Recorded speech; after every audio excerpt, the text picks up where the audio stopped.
देश में राष्ट्रगान जनगण मन की तरह अब राष्ट्रगीत वंदे मातरम को सरकारी कार्यक्रमों में अनिवार्य रूप से बजाया और गाया जाएगा। केंद्रीय गृह मंत्रालय ने 28 जनवरी को जारी अपने 10 पन्नों के विस्तृत आदेश में इस संबंध में स्पष्ट दिशा निर्देश जारी किए हैं। आदेश के मुताबिक यदि किसी कार्यक्रम में वंदे मातरम और जनगण मन दोनों एक साथ गाए या बजाए जाते हैं तो पहले वंदे मातरम प्रस्तुत किया जाएगा। इसके गायन या वादन के दौरान सभी श्रोताओं को सावधान मुद्रा में खड़ा रहना होगा।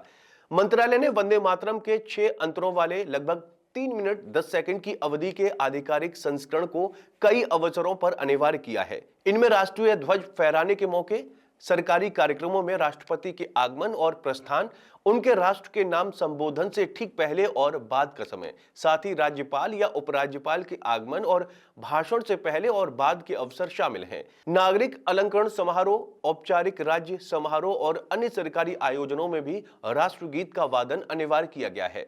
नए निर्देश के अनुसार जब राष्ट्रगीत का आधिकारिक संस्करण गाया या बजाया जाए तो सभी उपस्थित लोगों को सावधान मुद्रा में खड़ा होना होगा।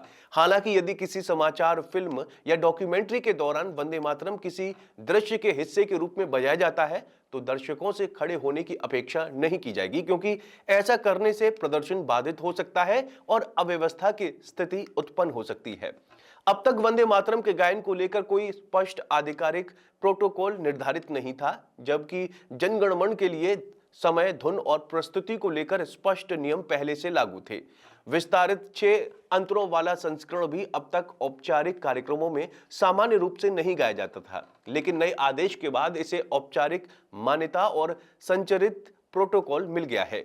मंत्रालय ने कार्यक्रम को 3 श्रेणियों में विभाजित किया है। पहली श्रेणी में वो अवसर शामिल है जब राष्ट्रगीत का वादन अनिवार्य होगा। दूसरी श्रेणी में वो कार्यक्रम है जहां वादन के साथ सामूहिक गायन की आवश्यकता होगी, जैसे ध्वजारोहण समारोह या अन्य औपचारिक आयोजन। तीसरी श्रेणी में वो अवसर रखे गए हैं जहां राष्ट्रगीत गाया या बजाया जा सकता है, जैसे विद्यालय कार्यक्रम या अन्य महत्वपूर्ण कार्यक्रम, पूर्णतः औपचारिक न होने वाले आयोजन।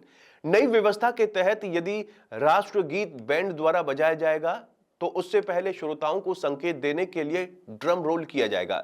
मार्चिंग ड्रिल के अनुसार यह ड्रम रोल 7 कदम की अवधि का होगा। इसकी शुरुआत धीमी गति से होगी, फिर ध्वनि अपने उच्चतम स्तर तक पहुंचेगी और उसके बाद फिर धीमे स्तर पर लौट आएगी। 7वीं थाप तक इसकी ध्वनि सुनाई देगी और उसके बाद एक थाप का विराम लेकर राष्ट्रगीत शुरू किया जाएगा। यदि पहले से बिगुल या अन्य संकेत मौजूद हों तो ड्रम रोल आवश्यक नहीं होगा। आदेश में विद्यालयों के लिए भी सलाह दी गई है कि दिन की शुरुआत राष्ट्रगीत के सामूहिक गायन से की जा सकती है। स्कूल प्रशासन को यह सुनिश्चित करने के लिए कहा गया है कि विद्यार्थियों में राष्ट्रीय ध्वज और राष्ट्रीय प्रतीकों के प्रति सम्मान की भावना विकसित हो। साथ ही ऐसे कार्यक्रम जो पूरी तरह औपचारिक न हो लेकिन मंत्रियों या अन्य गणमान्य व्यक्तियों की उपस्थिति के कारण महत्वपूर्ण हो, उनमें भी राष्ट्रगीत गाया जा सकता है।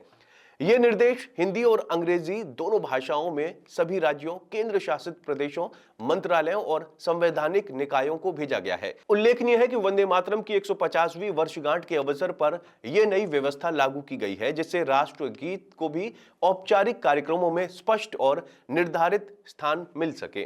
खैर, आपका इस बारे में क्या कहना है? आप कमेंट करके जरूर बताएं और चैनल को जरूर सब्सक्राइब करें।